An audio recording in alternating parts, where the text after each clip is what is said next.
Welcome to the Stand By My Servants podcast. In this podcast, Dr. Mark D. Ogletree, professor of church history and doctrine at Brigham Young University, explores the lives and teachings of the members of the First Presidency and Quorum of the 12 Apostles.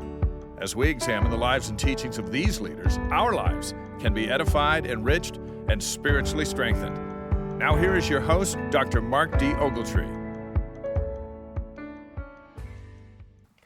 Welcome everyone today to Stand By My Servants. I'm always glad that you're here with us, and I'm always really excited to talk about our modern prophets and our Latter-day Prophets. And I love that we can just set our own pace, because today we're just going to keep talking about President David O. Mckay. We may talk about him for a little while, because a few years ago I was able to write a book. It was a project that was given to me as a brand new faculty member. When we came in, we were to tackle a significant research project.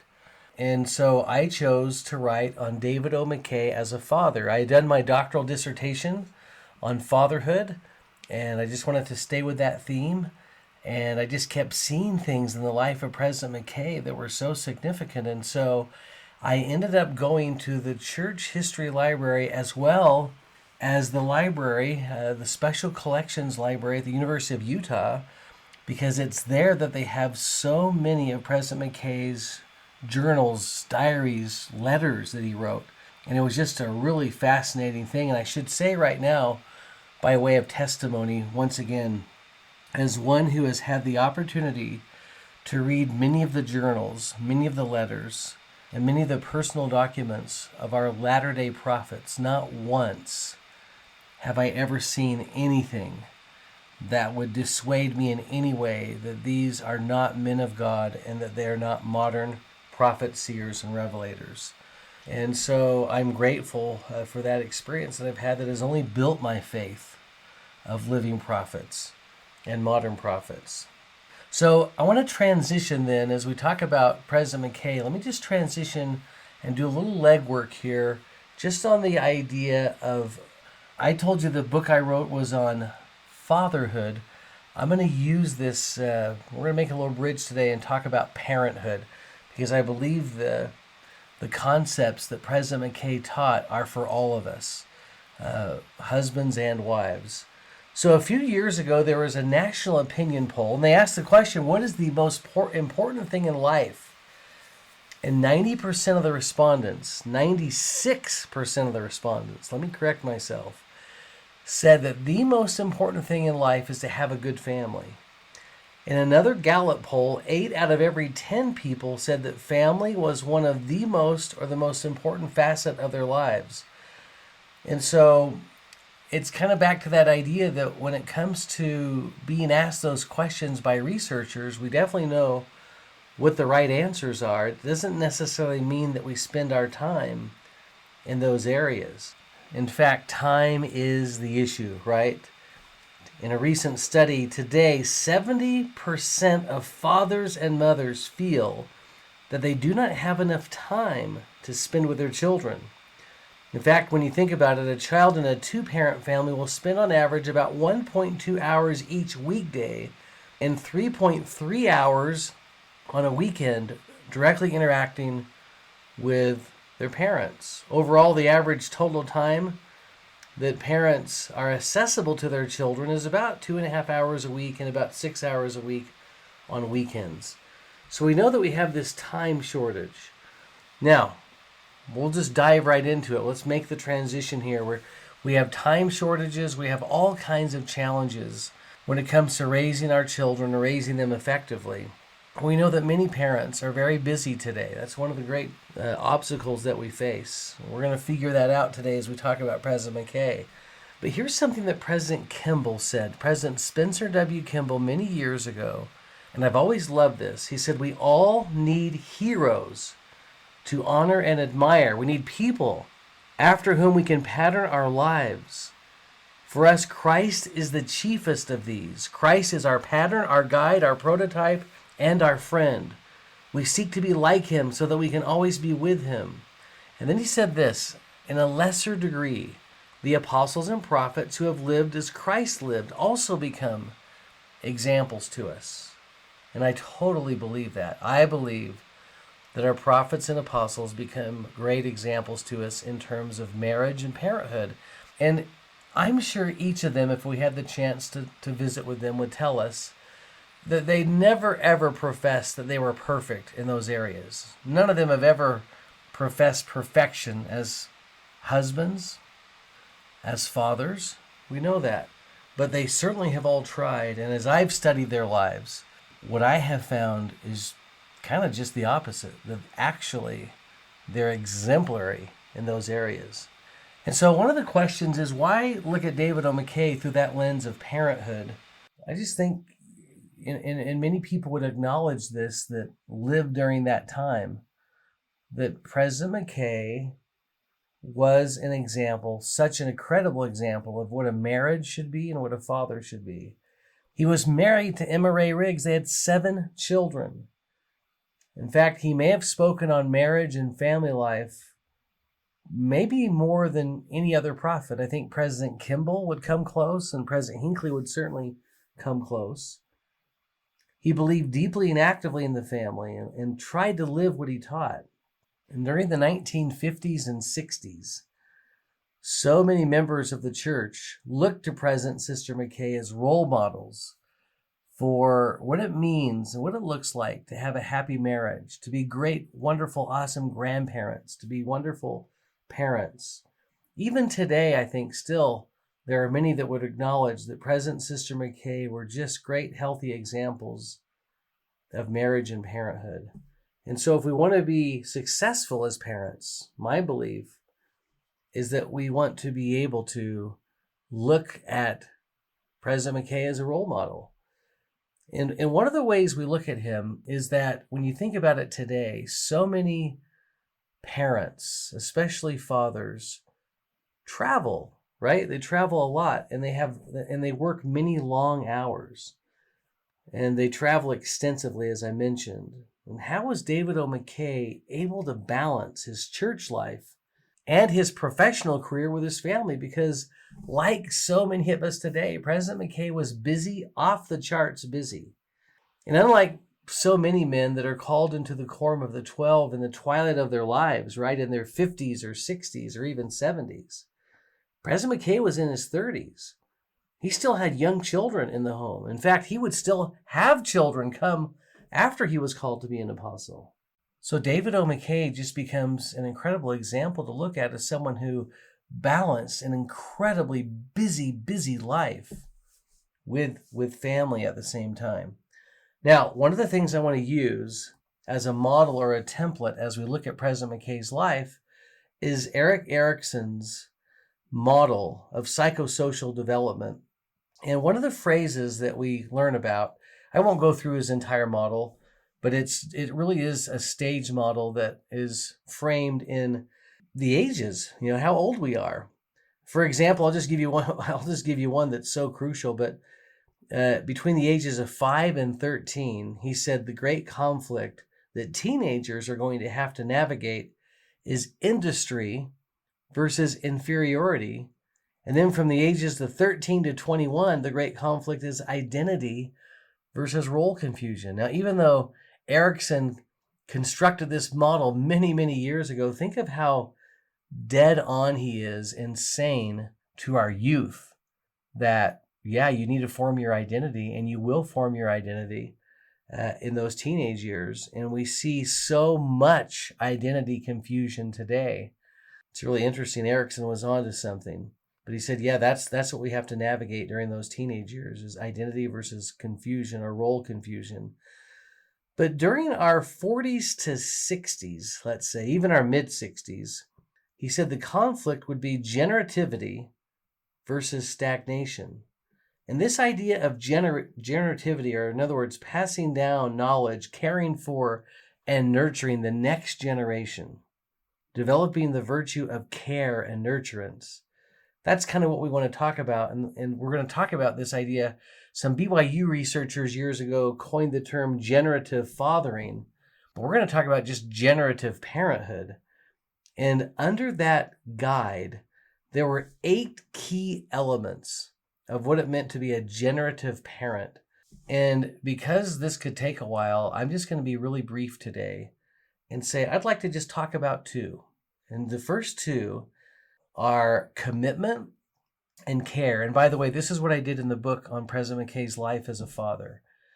And by the way, the book is called No Other Success, and I'm sure it's probably out of print or something. You can probably find it on eBay for 50 cents. But commitment and care are the 2 first, what we'll call virtues, parenting virtues that we'll mention. And what I'd like to do is just show how President Mckay really, really modeled those 2 traits. And so let's talk about commitment first, what it means to be committed. You know, I love something Dr. Paul Pearsall said years ago. He said that, I warn you that if your family does not come first, your family will not last. That's just simple, right? From Paul Pearsall. And strong parents understand that if their family is going to last, if their family is going to work, if their family is going to function at a high level, they have to be committed to the family. I see a lot of parents today that just aren't willing to put the time in, to make the investment of time and energy into having a wonderful, awesome family. And by the way, as many of us know, families, good families anyway, just don't blossom from out of nothing, right? I mean, if we're going to have a great, good, solid family life, parents have to be intentional to create that. Committed parents are going to dedicate their time, their talents, and their resources to building and strengthening their families. You know, everyone, I heard a mother and a grandmother say to me recently, I just don't get why our family can't be a strong family. And I thought to myself, well, that's kind of easy since I know this person very well. This person, as a parent and a grandparent, never has invested any time or energy into their family. And so now they're reaping what they've sown over the years, which is a family that's very fragmented and not connected in any way, shape, or form because the time was never put in. So besides being willing to make sacrifices, committed parents are involved, available, accessible, but really everyone, they put their family first and they make choices to put their family first. A little while ago, I have a son, our son, Brandon, in the summertime, he works out of town because he's in the solar business, and they do a lot of work in California. And so it's common for him for a couple of months every summer to be gone. And I was inviting him to do something not long ago, and he responded back in a text and he said, hey, you know, Dad, I probably can't do that. I'm going to be flying in that weekend, and I just really need to spend time with my family. And I totally admired that he was going to say, I'm going to put aside that fun thing you wanted to do, and I just need to focus on my family since I'm gone so much. And I think, hey, son, good example. You keep up the good work. You stay committed to your family. Now, let me just mention that you cannot have a stronger family than you have a strong marriage. In fact, it was Cicero, the great Roman orator, who said that marriage is the first bond of society. And if David O. Mckay was committed to the family, and he certainly was, his first major commitment was to his wife, Mckay. Such a commitment there. And by the way, that wasn't always easy. It wasn't like they were just this incredible couple from the very beginning. They had to work on some things. President Mckay loved Mckay, and he wished to be with her as often as possible. When he had to travel, he would take her with him as often as he could. In fact, early in their marriage, he served as the Weber Stake Sunday School Superintendency. I don't think we have that calling anymore. I think today we would call it the Stake Sunday School president, but she would travel, Mckay, many miles with President Mckay in a horse-drawn buggy in the open air, holding a baby on her lap, just so that they could be together as they served in that calling together. They wanted to spend time together. In fact, Mckay once confided in a friend, I have a husband who wants me to be with him, and I'm glad to, she said. When David O. Mckay was required to travel alone as an apostle, his letters to Mckay were filled with his deep love and loyalty and commitment to her. In fact, he assured her in one letter, my soul is with you. Now, once again, just to demonstrate that every couple has challenges, let me share this with you from the book, No Other Success. President Mckay was so busy, as I told you. From the time he graduated from college and began teaching at the Weber Academy, he seemed to travel at Mach speed. His life was full with his teaching career, church duties, farm responsibilities, and a young growing family. Now, he and Mckay were married on January the 2nd, 1901. They were the first couple in that century to be married in the Salt Lake Temple. Before they even had been married a year, their first child was born. That was David Lawrence Mckay. They called him Lawrence, and not long after Lawrence's birth, David had a church meeting to attend to. He had been called as the second assistant to Thomas B. Evans, the Weber State Sunday School superintendent. The Mckay's first major quarrel occurred when David was leaving to attend a meeting. He started to put on his hat and coat, and Mckay had a thought. Surely you aren't going to a meeting tonight. And as if reading her thoughts, David turned and looked at her for a moment and said, "Have you forgotten that it is the Sunday school board meeting tonight?" There was no warmth in her kiss as she bade him goodbye. The closing door wakened the baby. Still weak, she sat and rocked the crying baby while tears of weakness, frustrations, and hurt welled down her cheeks. Mckay decided that scene would not be repeated, and the Mckays learned to balance family and their busy schedules. They had a talk about that. They had to come together on that one. Everyone, that reminds me of something that happened in our life early on, where we had 3 small children, and I was serving in a church calling that was demanded that I was gone every so often.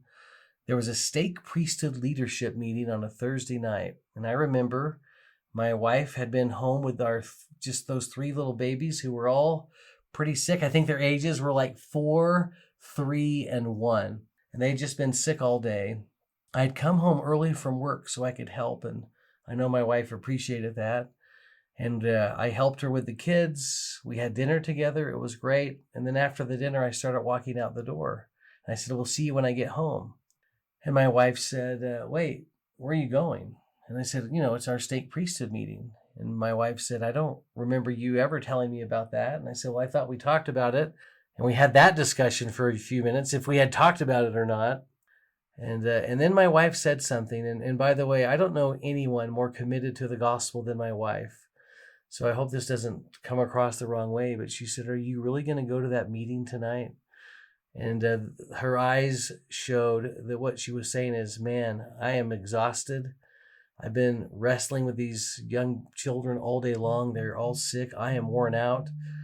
I think that's what she was saying. And I remember I was super empathetic, and I said, "I know, honey, I feel so bad that I have to go.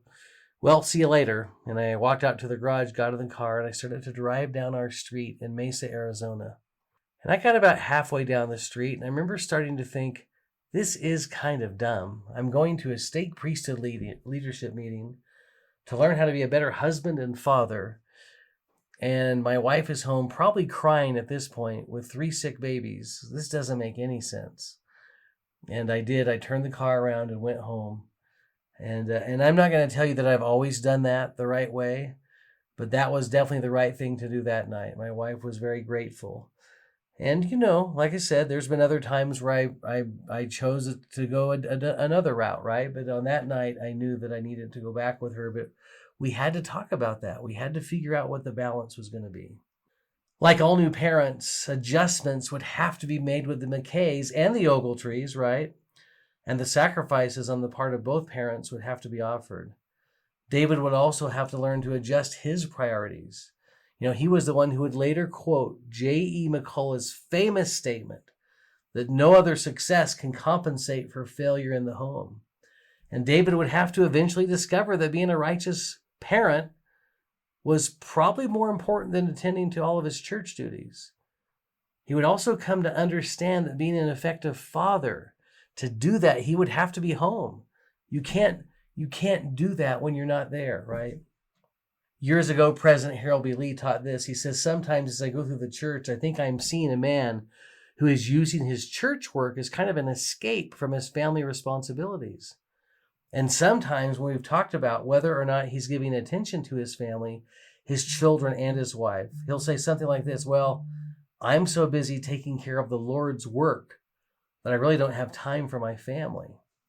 And then President Lee would say this, my dear brother, the greatest of the Lord's work that you and I will ever do is the work that we do within the walls of our own home. Now, don't you get any misconception, President Lee said, about where the Lord's work starts. That's the most important of all the Lord's work. And your wives may have to remind you of that occasionally. And President McKay's wife, Emma Ray, reminded him of that, and my wife, Janie, had to remind me of that as well. And like most fathers, David O. Mckay would have to learn the balance between his church responsibilities and his family work, which would be his greatest work. And by the way, people misquote President Lee all the time.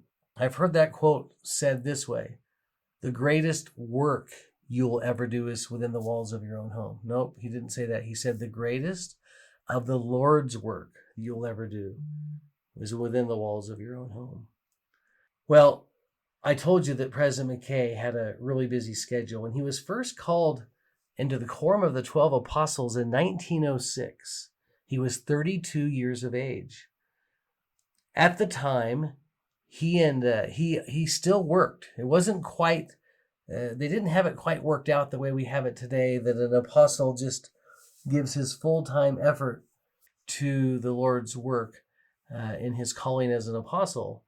And in President McKay's case, at the time, he had a significant position with the Weber Stake Academy that he also still had responsibility for. And remember, I told you that President McKay is an important person for us to study because he had young children at the time of his call.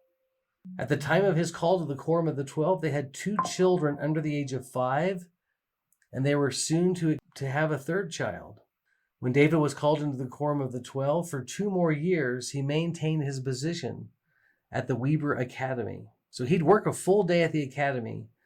Then he would catch a train in the middle of the afternoon and head to Salt Lake to do his work as an apostle.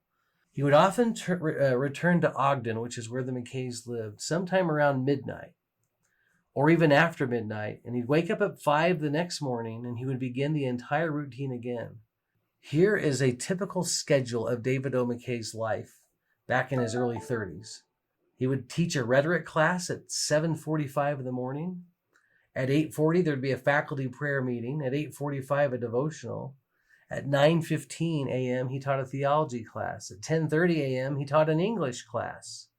At 11:20 a.m. on a schedule, it says general schoolwork, but I would guess that would be some type of administrative duties he had as the principal of the Weber Stake Academy.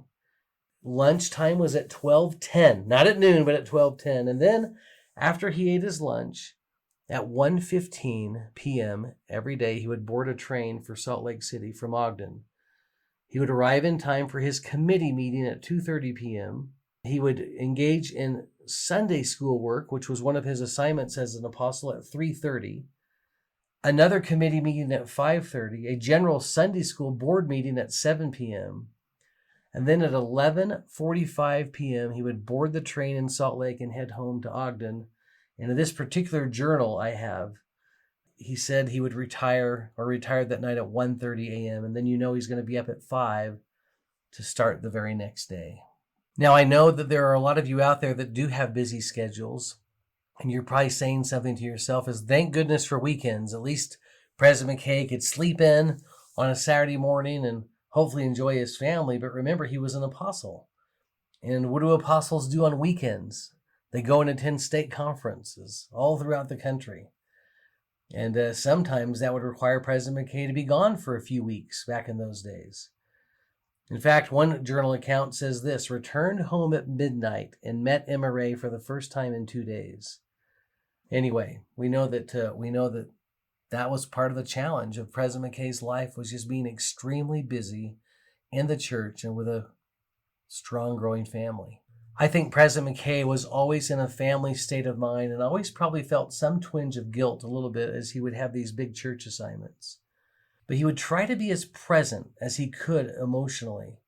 And if he wasn't home physically, he still tried to connect with his family through letters. Now, we didn't have, obviously, the technology we have today where moms and dads can connect with their families on Zoom or FaceTime or just even on phone calls. But President Mckay wrote a lot of letters. And as he had long train rides to state conferences, he would write those letters on those trains. On one of those trains in southeastern Arizona, he once wrote to Mckay, "I pray constantly that you and our little ones will be kept in health and happiness. The strongest desire of my life is to have a pure, happy home and an ideal family." He would close his letters with phrases like this: "Love and kisses to you and all the boys, thinking of you and the babes. How are the boys and the baby?" In many of those letters, he would go into his deeper concerns about each one of his children. President Mckay wrote a letter. It was dated July the 27th, 1907. And he said in the letter that he was nearly off the earth, which meant he was somewhere near Durango, Colorado. He wrote, "Physically, I am over 1,000 miles away from you, but there is not an hour that passes without my seeing every one of you in our lovely home. My soul is with you. And when in imagination I hear those little ones coughing and seeing your worry, my whole being is wrung in sympathy." President Mckay just wished he could be with his family. In another letter dated March the 13th, 1909, from Rawlins, Wyoming, he wrote to Mckay from the train, "I am wishing we had money in a pile of it, and I have wished so continually nearly all day. Lonesomeness has produced that wish, a longing homesickness that only one can dispel with my wife Mckay. I've been thinking that if we had a large income, you and the babes and a girl to take care of them in hotels could all go with me on these trips. Then I could attend my duties, be home also, for home is anywhere where our loved ones are. Well, we don't have money, and so we can go together only occasionally. Such trips then will become an oasis in a sandy desert. Yes, I wish for more money, but not because I don't feel rich. With you and the boys and our happy home surroundings and the bright prospects of life and our membership in the church, we are wealthy. I feel like I'm the richest man in the world," he said. You can just sense how torn President Mckay often was just being away from his family. And so let me just once again highlight this idea of commitment, that he was committed to his family. Even when he couldn't be there, he was committed. And I don't want to make it sound like President Mckay was just never home, because he was home. He was home a lot more than he was probably away. There are many periods of his life where he had significant time with his family. And when he was on his home turf, he can definitely demonstrate his commitment by his actual presence and the decisions that he made as the leader of the home. Now, here's a great example. They had a son also named Llewellyn. And Llewellyn was the student body president at the Weber Normal College. I love the idea of a normal college. An idea was formulated, we learn in this story, to place a steel flagpole on the top of Mount Ogden. Llewellyn discussed the proposal with the school president, Aaron Tracy, and received permission to hike the entire student body to the top of the mountain to install that flagpole. Because of his great respect for his father, Llewellyn asked President Mckay, his dad, "What do you think of the idea of placing a flagpole on the top of Mount Ogden and thereby imitating or initiating an annual trek with the whole student body to unfurl Old Glory at the top of Mount Ogden?" David said to his son, "It seems like quite an undertaking to haul sections of a steel pole, besides cement, sand, and water, and other necessary equipment to the top of the mountain.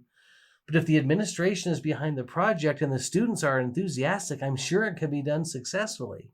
After all the plans were laid out and the assignments were made and the specific details of how to hike over 1,000 students to the top of a mountain were set forth, the editor of the school newspaper resigned.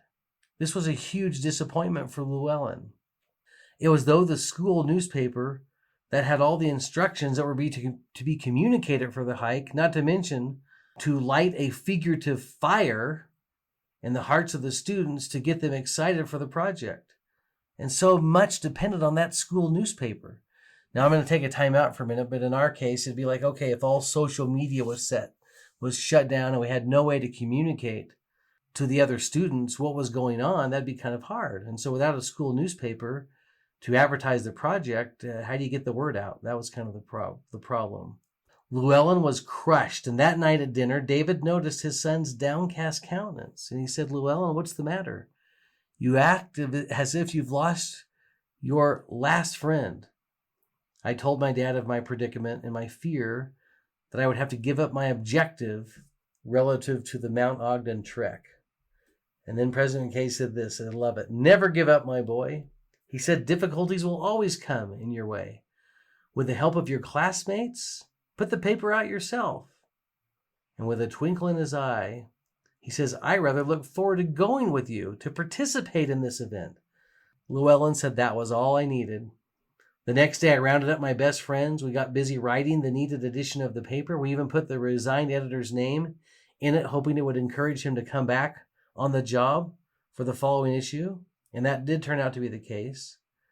Llewellyn then related, he said, I think every riding horse from all the surrounding towns were brought in for the occasion, and the hundreds of students who could not obtain horses hiked to the top of the mountain, led by Dr. Lind.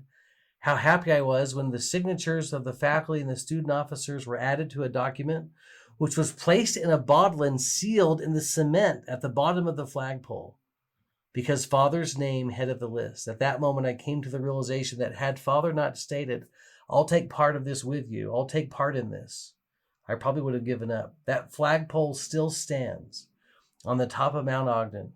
It is nothing more than a steel flagpole to many people, but to me it's a symbol of how important are a few appropriate words of a father to his son, and especially how significant is the encouraging statement, I will go along with you.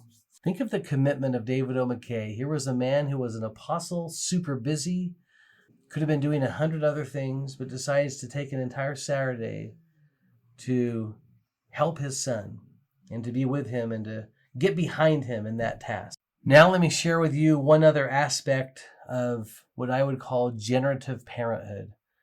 And what it is it's the concept of creativity. And the idea of creativity is that parents, generative parents, create for their children and grandchildren. They create opportunities. They create events. They create memories for their children. Now, the concept of creating implies providing material resources for well-being, but creativity also could include problem solving and fashioning opportunities for family growth and development. Strong parents are men and women who create atmosphere, who provide opportunities and construct activities for the growth and happiness of their children and grandchildren. They forge an environment where their children can flourish. A creative parent would suggest moving to a safe and healthy neighborhood, implementing a new and innovative idea for a family party, providing the material resources for piano lessons or a club team, or giving children opportunities to succeed in school. Or in President McKay's case, hiking to the top of a mountain to insert a flagpole in the rock. Parents can also help create an environment at home that is conducive to helping children feel safe and secure. Often fathers dream that they must provide a home for their children with tennis courts, or today pickleball courts and pools and horses, so a child can have an idyllic childhood, often forgetting that disciples of Christ are not reared in that fashion. Disciples are often taught by their parents how to work, how to serve, and how to help others. And parents who are creative, who possess this trait of creativity, do just that. In fact, President Mckay taught some of these principles. One of them, he said this. He said that parents should create a home environment with proper literature, music, and appropriate artwork. And so part of this idea of creativity is creating a home environment, right? He also urged parents that they should teach their children to sing and to take on some musical talents. I love this statement from President Mckay. He said, I know of no other place than home where more happiness can be found in this life. It is possible to make home a bit of heaven. Indeed, I picture heaven to be a continuation of the ideal home. Another time he said this in General Conference, October 1947. A true Mormon home is one in which if Christ could chance to enter, he would be pleased to linger and to rest. He urged parents to make accessible to children proper literature, music, and even appropriate movies. He was concerned that many Latter-day Saint homes were not holding the interests of their children. As a result, their children were going into deviant places to be entertained. He taught that our home should be more attractive and that more of our amusement should be in the home instead of outside in the streets. Guys, everyone, think about that for a minute. But good parents create a home environment where our children want to be home. They want to be there. And I think that's such a great teaching. I just think of my own wife, Janie, who grew up in that type of home where as a teenager when she was invited to go on dates with other guys. The whole time she was out on these dates, all she could talk about FOMO, the original FOMO back in the 1980s. But she just couldn't have fun because all she could think about is how much fun her family was having back at home without her. She wanted to be home. I love that President Mckay was that kind of father. He demonstrated this type of creativity by reading to his children, by telling them stories, a lot of them personal stories. He would take them to plays and to movies and to things like that. Lou Jean, one of the daughters, has vivid memories of sitting on her father's lap while he read to the children The Lady of the Lake, Ivanhoe, and Maeterlinck's Bluebird. His children were as conversant with Shakespeare as they were the ABCs, and I'm sure the gospel as well. He loved to create for his children and his grandchildren. One of his favorite activities with all of them was sleigh riding. Even into his 80s, every Christmas vacation, he took the grandchildren and the children on sleigh rides. Lawrence, his son, related how fun it was to see his father driving his children and grandchildren, wearing his long, thick raccoon coat and his big gloves, beaming from ear to ear. In fact, when David's brother, Thomas Mckay, was serving as a mission president in Europe, on February the 17th, 1939, David wrote to his brother, "Did anyone tell you about the sleigh ride we had with our grandchildren, including their parents? Lawrence, Mildred, and Llewellyn. We had a glorious time. The joys of our youth were with us again." Don't you love that? Here's President Mckay telling his brother, "Oh, by the way, we went on a sleigh ride, and it was awesome." President Mckay also took opportunities to create chances for his children to work. They owned a farm up in Ogden Canyon. He called it the Dry Hollow Farm. And every chance David had, he would take his children up to that farm, up the windy canyon road to Huntsville. In fact, in the summers, the family would move from Ogden up to the place in Huntsville. And that way, David could ensure that his sons would learn how to work, that they would learn these great work habits on the farm. Many of David O. Mckay's diary entries include visits to the farm. He loved that farm. And I love something President Mckay said. I've quoted this a lot myself. But he said that the real test of any church or religion is the kind of men that it makes. I think today we could say the kind of men and women that it makes. That's the real test of our church. And I think of that every time I see these rock star, stellar missionaries return home. I just had that experience recently in our stake with some missionaries that I remember them so well when they left and now when they've come home. Oh my gosh, only the true Church of Jesus Christ can turn those boys and those girls into great men and women disciples of Christ. And aside from teaching the gospel, David was convinced that teaching his sons and daughters how to work and work hard would make them into the men and women that they needed to be. Many of his diaries are silent most of the year, except for the occasions that he worked on the farm with his boys. They drove cattle. They worked with hogs, they shoveled snow, they cut hay, they planted trees and shrubs and potatoes and peas, and they plowed ditches. And I think that's such a great example of creativity. Strong parents and grandparents are willing to create an environment that is conducive to build family memories and family fun. Many contemporary grandparents today that we've noticed move into smaller homes, right? Smaller apartments or condominiums. They move into assisted living centers. And sometimes all of that is needed. We totally get that. But sometimes one of the significant perks to such downsizing is a zero lot line, a 0 yard, and certainly less upkeep on the homestead. But I'm not sure if those dwellings are kid-friendly, as children rarely have things to do at their grandparents' condo, right? And I think of that, it's just a personal feeling. It's just my personal feeling, but I hope for my wife and I that we can always maintain a large, significant home and lot so that when our grandkids come over, there's something for them to do, right? Well, David O. Mckay and MRA came up with a solution because later in his life, when he served in the first presidency of the church, they moved to Salt Lake and they lived downtown in a smaller place, and they were trying to find ways to make that work. I'll read this to you. After living in a Salt Lake City apartment for many years, they decided to purchase a home in Salt Lake City. That's what it was. They went from the apartment to the home. They just didn't like the idea of living in this tiny apartment, especially with all those grandkids. They bought a 2-story red brick home, and you can go see it because here's the address, 1037, so 1037 East South Temple Street. The home had a yard where exuberant grandchildren could exhaust their pent-up energies and be near enough for grandparental supervision and enjoyment. And I love this. Here we see a patriarch creating an environment in his home so that all could laugh and have an enjoyable time. He was willing to create a spiritual, intellectual, entertaining, and athletic environment for his family. As a result, these legacies were passed down to the generations, and they continue as the Mckay family bonds together today.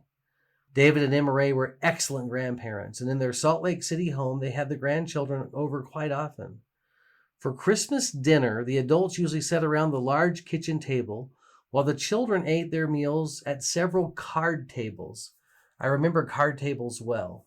At one Christmas dinner, the adults were all laughing and carrying on while the grandchildren were sitting at these card tables, and they were always wondering, why is everyone laughing so hysterically?